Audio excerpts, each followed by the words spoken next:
श्रीमद् भगवद गीता अध्याय 12 भक्ति योग।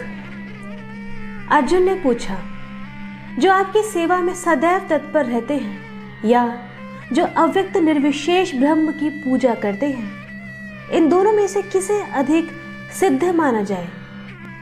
श्री भगवान ने कहा, जो लोग अपने मन को मेरे साकार रूप में एकाग्र करते हैं और अत्यंत श्रद्धापूर्वक मेरी पूजा करने में सदैव लगे रहते हैं, वे मेरे द्वारा परम सिद्ध माने जाते हैं। लेकिन जो लोग अपनी इंद्रियों को वश में करके तथा सबों के प्रति संभाव रखकर परम सत्य की निराकार कल्पना के अंतर्गत उस अव्यक्त की पूरी तरह से पूजा करते हैं, जो इंद्रियों की अनुभूति के परे है, सर्वव्यापी है, अकल्पनीय है, अपरिवर्तनीय है, अचल तथा ध्रुव है, वे समस्त लोगों के कल्याण में संलग्न रहकर अंततः मुझे प्राप्त करते हैं। जिन लोगों के मन परमेश्वर के अव्यक्त निराकार स्वरूप के प्रति आसक्त हैं, उनके लिए प्रकृति कर पाना अत्यंत कष्टप्रद है। देहधारियों के लिए उस क्षेत्र में प्रगति कर पाना सदैव दुष्कर होता है।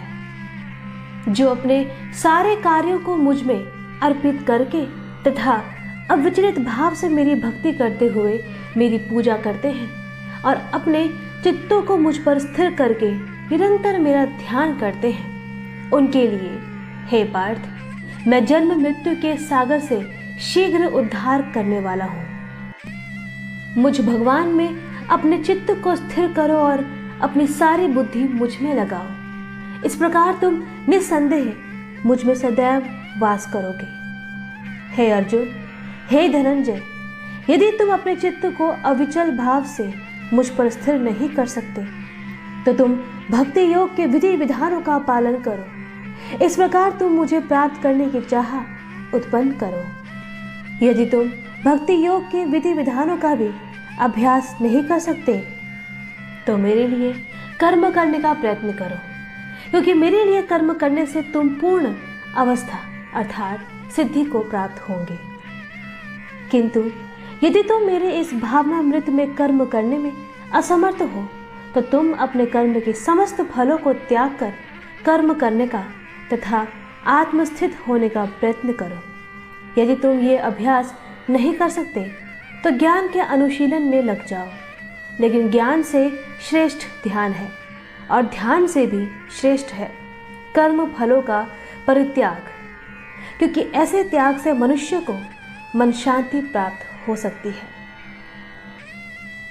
जो किसी से द्वेष नहीं करता, लेकिन सभी जीवों का दयालु मित्र है, जो अपने को स्वामी नहीं मानता और मिथ्या अहंकार से मुक्त है, जो सुख दुख में संभाव रहता है, सहिष्णु है, सदैव आत्मतुष्ट रहता है, आत्मसंयमी है तथा जो निश्चय के साथ मुझ में मन तथा बुद्धि को स्थिर करके भक्ति में लगा रहता है, ऐसा भक्त मुझे अत्यंत प्रिय है, जिससे किसी को कष्ट नहीं पहुंचता तथा जो अन्य किसी के द्वारा विचलित नहीं किया जाता, जो सुख दुख में भय तथा चिंता में संभाव रहता है, वह मुझे अत्यंत प्रिय है। मेरा ऐसा भक्त जो सामान्य कार्यकलापों पर आश्रित नहीं है, जो शुद्ध है, दक्ष है, चिंता रहित है, समस्त कष्टों से रहित है और किसी फल के लिए प्रयत्नशील नहीं रहता, मुझे अतिशय प्रिय है।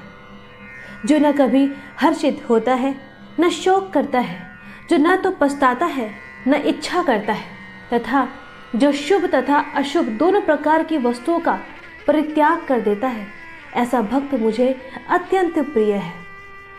जो मित्रों तथा शत्रुओं के लिए समान है, जो मान तथा अपमान, शीत तथा गर्मी, सुख तथा दुख, यश तथा अपयश में संभाव रखता है, जो दूषित संगति से सदैव मुक्त रहता है, जो सदैव मौन और किसी भी वस्तु से संतुष्ट रहता है, जो किसी प्रकार के घर बार की परवाह नहीं करता, जो ज्ञान में दृढ़ है और जो भक्ति में संलग्न है, ऐसा पुरुष मुझे अत्यंत प्रिय है।